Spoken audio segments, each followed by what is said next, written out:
প্রিয় ছাত্রছাত্রী, তোমাদের সবাইকে স্পিড এডুকেশন ইউটিউব চ্যানেলে স্বাগত। আজ আমরা লসাগু গসাগুর কিছু গুরুত্বপূর্ণ অঙ্ক দেখব, যেই অঙ্কগুলি এসএসসি জিডি পরীক্ষায় এসেছিল। এই ধরনের অঙ্ক পুনরায় এসএসসি জিডি বা অন্যান্য চাকরির পরীক্ষায়ও আসতে পারে। চলো দেখে নেই সেই গুরুত্বপূর্ণ অঙ্কগুলি কি। দেখো, প্রথম অঙ্কটিতে কি রয়েছে? সকাল 9টায় একসঙ্গে 5টি ঘন্টা বাজতে শুরু করে। এই শব্দগুলি 12 সেকেন্ড, 18 সেকেন্ড, 24 সেকেন্ড, 36 সেকেন্ড এবং 45 সেকেন্ডের ব্যবধানে বাজে। আবার ঘন্টা একসঙ্গে বাজবে কোন সময়? মানে সকাল 9টা বাজলো, সেই সময় 5টি ঘন্টা পড়লো, পড়ার পর ঘন্টাগুলো বিভিন্ন সময়ের ব্যবধানে আবার বাজে। তো বলতে চেয়েছে যে সকাল 9টায় একসঙ্গে বাজার কত সময় পর ঘন্টাগুলি আবার বাজবে। দেখো কি বলেছে, যে সকাল 9টায় প্রথম ঘন্টাটি বাজলো, তারপর প্রথম ঘন্টাটি 12 সেকেন্ড পর বাজে, দ্বিতীয় ঘন্টাটি 18 সেকেন্ড পর বাজে, তৃতীয় ঘন্টাটি 24 সেকেন্ড পর বাজে, চতুর্থ ঘন্টাটি 36 সেকেন্ড পর বাজে এবং পঞ্চম ঘন্টাটি 45 সেকেন্ড পর বাজে। তো কখন আবার একসঙ্গে বাজবে? তো এই ধরনের অঙ্ক করার ক্ষেত্রে মনে রাখবে সব সময় যে সময়ের গ্যাপটা, সকাল 9টায় বাজলো আর কত সময় পর বাজবে, এই যে গ্যাপটা চেয়েছে, এই গ্যাপটা সর্বদা আমরা সেই সময়ের লসাগু দ্বারা নির্ণয় করব। মানে এই যে সময়ের যে ব্যবধান রয়েছে না, 5টি ব্যবধান, এই ব্যবধানগুলির আমরা লসাগু নির্ণয় করব, আর লসাগুই হবে নির্ণয়ের উত্তর। চলো তাহলে আমরা এই 5টি সময়ের লসাগু নির্ণয় করি, এলসিএম নির্ণয় করি। তো লসাগু কিভাবে নির্ণয় করব? যদি আমরা সাধারণ পদ্ধতিতে লসাগু নির্ণয় করি অনেক বড় হয়ে যাবে। তো লসাগু নির্ণয় করার একটি পদ্ধতি আমরা জেনেছি, সেই পদ্ধতিটি অ্যাপ্লাই করব। কি? এই যে সংখ্যাগুলির লসাগু বের করতে হবে, তার মধ্যে কোনটি বড় সেটিকে প্রথমে আমরা লসাগু ভেবে নেব। মনে করি লসাগু 45। ভেবে নেওয়ার পর সত্যি কি না লসাগু চেক করতে হবে। কিভাবে চেক করব? বাকি সংখ্যাগুলি দ্বারা এই সংখ্যাটি ভাগ যায় কিনা। যদি ভাগ যায় সব সংখ্যা দ্বারা, তাহলেই লসাগু হবে, না গেলে হবে না। দেখো 12, 18, 24, 36 দ্বারা ভাগ যায় না, তাই 45 লসাগু হবে না। ঠিক আছে, তাহলে কি করব? যেটি লসাগু হবে না তাকে ধরেছি, তাকে গুণিতিক হারে বৃদ্ধি করব। দেখো 45 যেহেতু হলো না, তাহলে 45-এর পরে কি হয়? 90 হয়। ঠিক আছে, আমরা মনে করলাম এবার 90 হলো লসাগু। দেখো এবার আবার চেক করি যে বাকি সংখ্যাগুলি দ্বারা 90 ভাগ করা যায় কি না।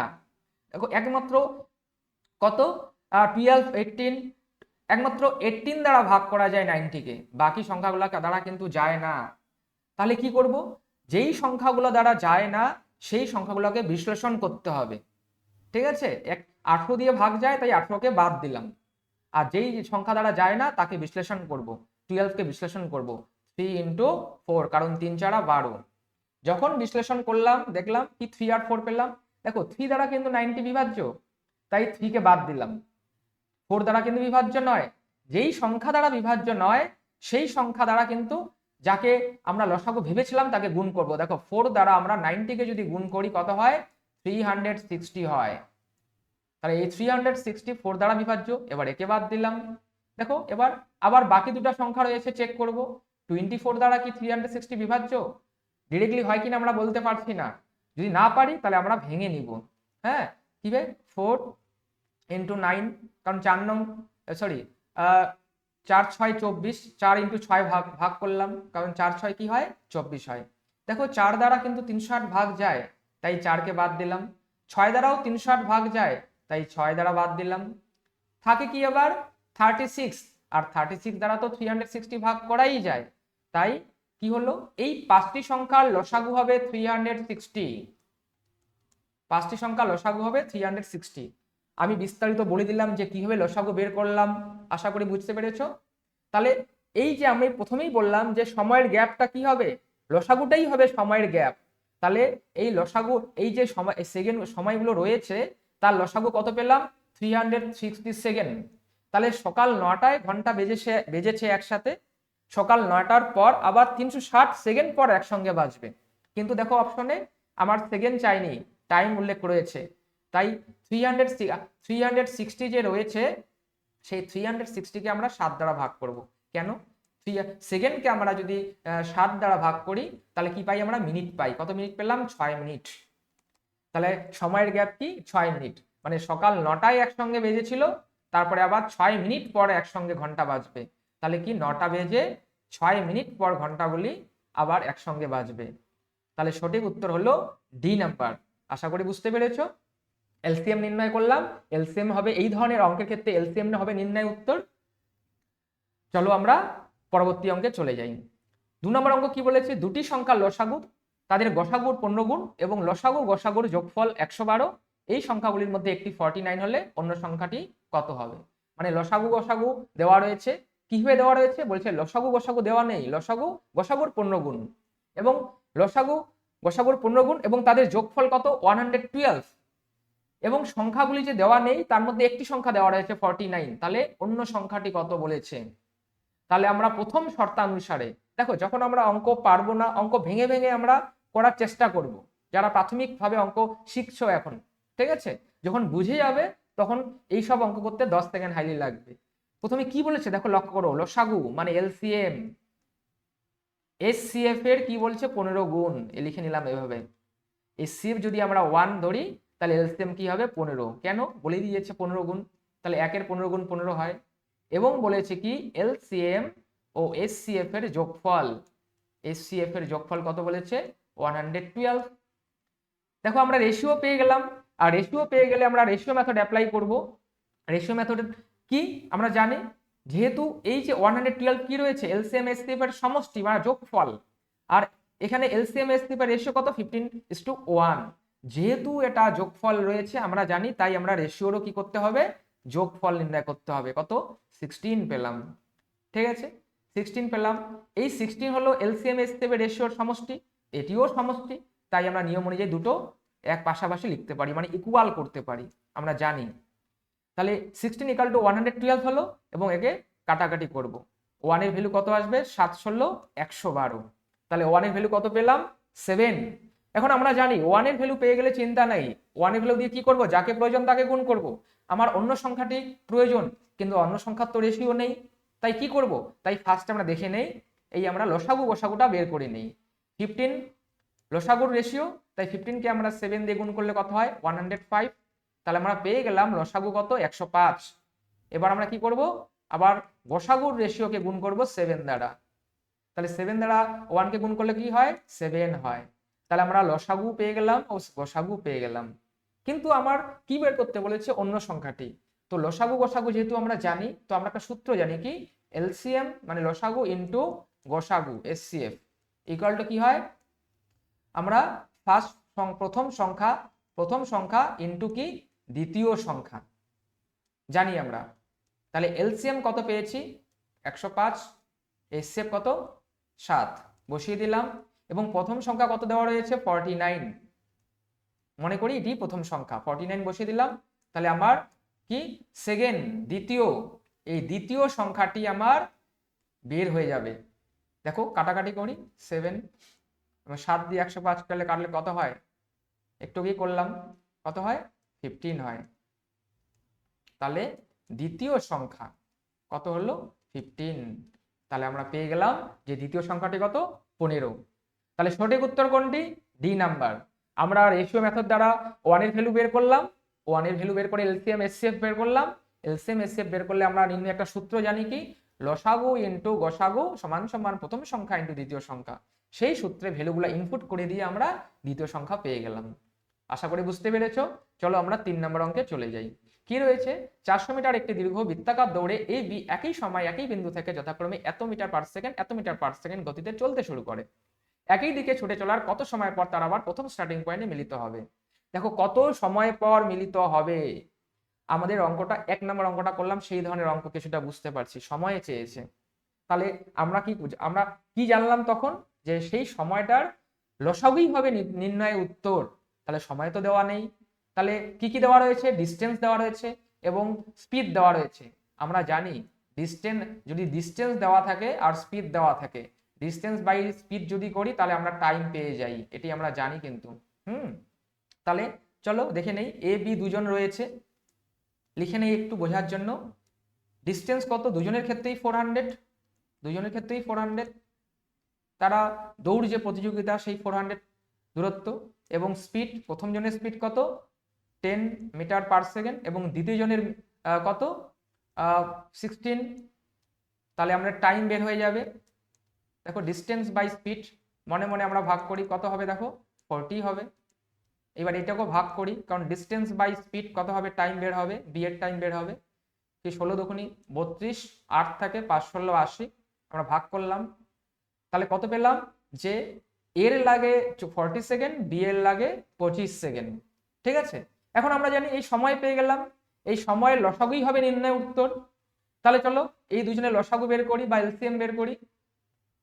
এখন এলসিএম বার করার নিয়ম তোমাদের বললাম যে যেটা বড় সেটাকেই টার্গেট করতে হবে। বড় কত 40, 40 কে টার্গেট করলাম যে 40 ভেবে নেই যে লসাগু। দেখো যেটাকে লসাগু ভাববো কি করতে হবে, তাকে বাকি সংখ্যা দিয়ে ভাগ যায় নাকি দেখতে হবে, কিন্তু 25 দ্বারা তো 40 ভাগ যায় না, তাই লসাগু হবে না। যদি না হয় তাহলে কি করব, যাকে প্রথমবার এলসিএম ধরেছিলাম তাকে গুণিত ঘরে বৃদ্ধি করব। 40 কে বৃদ্ধি করলে কত হয় 80। দেখো 80 কে কি 25 দ্বারা ভাগ যায়, যায় না, তাই 80ও লসাগু হবে না। 80 পরে কত 3 4 12, 120। দেখো 120 ও 25 দ্বারা ভাগ যায় না, তাই এটিও লসাগু হবে না। এবার 25 কে আমরা 4 দ্বারা গুণ করব, 4 দ্বারা গুণ করলে কত হয় দেখো 200। 25 কে যদি আমরা 4 দ্বারা গুণ করি কত হয় 200, এই 200 25 দ্বারা কিন্তু বিভাজ্য। তাই 40 আর 25 এর এলসিএম কত হবে, এলসিএম কত হলো 200। এখন এলসিএমই হয় নির্ণয় উত্তর। তাহলে আমরা কত সেকেন্ড পেলাম, 200 সেকেন্ড পেলাম। তাহলে প্রথমবার স্টার্টিং পয়েন্ট মিলিত হবে কত সময় পর, তারা কিন্তু 200 সেকেন্ড পর তারা মিলিত হবে। তাহলে সঠিক উত্তর হলো বি নাম্বার। দেখো আমি বিস্তারিত আলোচনা করছি এলসিএম নির্ণয় করার পদ্ধতি, তাই হয়তো সময় লাগছে, তোমরা বুঝে গেলে এত সময় লাগবে না কিন্তু। চলো আমরা পরবর্তী অঙ্কে চলে যাই। কি বলেছে, দুটি সংখ্যার গুণফল নির্ণয় করুন যাদের গসাগু এবং লসাগু 8 ও 40। গুণফল নির্ণয় করতে বলেছে। আমরা দেখো 2 নম্বর অঙ্কেই জানতে পারলাম, একটি সূত্র জানি কি, লসাগু এলসিএম ইন্টু এসসিএফ কত হয়, এলসিএম ইন্টু এসসিএফ কত হয়, প্রথম সংখ্যা ইন্টু দ্বিতীয় সংখ্যা। মানে কি, এলসিএম আর এসসিএফ যদি আমরা গুণ করি, হ্যাঁ, তাহলে প্রথম সংখ্যা দ্বিতীয় সংখ্যা, আর প্রথম সংখ্যা দ্বিতীয় সংখ্যা গুণ করলে তাদের কি পাওয়া যায়, গুণফল পাওয়া যায়, একই না, গুণফল পাবো আমরা। তাহলে এলসিএম তো দেওয়াই রয়েছে কত 40 এবং এসসিএফ কত 8, তাহলে 4 8 32, 320। আমি অঙ্কটি করে দিলাম যারা এখনো অঙ্ক শিখছো তাদের জন্য, কিন্তু এই ধরনের অঙ্ক কিন্তু করার প্রয়োজন নেই, ডাইরেক্ট কোশ্চেন পড়লেই আমরা পড়ে পেরে যাব। 4 8 32, 320, দেখো 320 উত্তর ডিতে রয়েছে। হ্যাঁ, তাহলে নির্ণয়ে উত্তর হলো কি 320 গুণফল। চলো পরবর্তী অঙ্কে আমরা চলে যাই। 5 নম্বর অঙ্ক কি রয়েছে, 28 বর্গকে যে সবচেয়ে বড় সংখ্যা দিয়ে ভাগ করা হয় তা আবার 42 ও 56 উভয়কে ভাগ করতে পারে, তবে ভাগফল কত। মানে যে এই 28 রয়েছে, হ্যাঁ, 28 বর্গ, 28 বর্গ কিন্তু আমি মুখস্থ করতে বলেছিলাম 30 অব্দি, যে খুবই প্রয়োজনীয়। 28 বর্গ কত 784, 784। এই যে 28 বর্গ 784 কে আমরা অনেক সংখ্যা দিয়েই ভাগ করা যায়, আমরা জানি। ঠিক আছে, তো 28 বর্গ যে রয়েছে 784, তাকে এমন একটি বড় সংখ্যা দিয়ে ভাগ করে করতে হবে যেই সংখ্যাটি আবার 42 ও 56 উভয়কেই ভাগ করতে পারে। ঠিক আছে, তাহলে 42 ও 56 উভয়কে ভাগ করতে পারে সেই বৃহত্তম সংখ্যাটি কত। আমরা জানি যখনই কোনো বৃহত্তম সংখ্যা বলে তখনই কি বের করতে হয়, গসাগু বের করতে হয়। মনে রাখবে, বৃহত্তম বললে গসাগু বের করব, কন্ডিশন অ্যাপ্লাই। এই বিষয়ে ক্লাসে আলোচনা করেছি আমি। তাহলে 42 আর 56 গসাগু কত, আমরা জানি কত 14, কারণ 14 দ্বারা 42ও ভাগ যায়, 14 দ্বারা 56 ভাগ যায়। এবং দেখো 42 আর 56 এর ডিফারেন্স কত 14। হ্যাঁ, তাহলে আমরা গসাগু পেয়ে গেলাম 14। এখন এই 14ই সেই বৃহত্তম সংখ্যা যাকে দ্বারা এই 784কে ভাগ করতে বলেছে। কারণ অনেক সংখ্যা দ্বারাই 784কে ভাগ করা যায়, কিন্তু কোন সংখ্যাটি নিব, যেই বৃহত্তম সংখ্যা দ্বারা এই 42 ও 56ও কিন্তু বিভাজ্য। হ্যাঁ, তাহলে সেই বৃহত্তম সংখ্যা পেয়ে গেলাম 14। সেই এখন 14 দ্বারা 784কে আমরা ভাগ করব, ভাগ করলে দেখি কত উত্তর হয়। দেখো আমরা এখানে কি করব, ইউনিট ডিজিট চেক করব। আমরা জানি কি জানি, দেখো 16 কে যদি আমরা 8 দ্বারা ভাগ করি কত হয়, অ্যান্সার 2 হয়। তার মানে কি এই দুটো গুণ করলে উপরেরটা পাওয়া যায়। আমি ভাজ্য ভাজক বিষয়ে গেলাম না, আমি সাধারণভাবে বললাম যে এই দুটো গুণ করলে এটি পাওয়া যায়। তাহলে নিশ্চয়ই ভাগফল একটি আসবে, তাহলে ভাগফলের সঙ্গে 14 যদি গুণ করি উপরেরটা পাওয়া যাবে।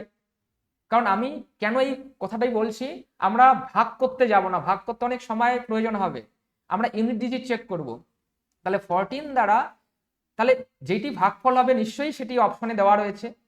দেখো 42 কে যদি আমরা 14 দ্বারা ভাগ করি, দেখো 4 2 কত হয় 8, এখানে কি 8 রয়েছে? 8 নেই, তাই এটি উত্তর হবে না। তো এবার 14 কে যদি আমরা 28 দ্বারা গুণ করি, 4 8 32, 2 হয়, কিন্তু এখানে কত রয়েছে 4, তাই এটিও উত্তর হবে না।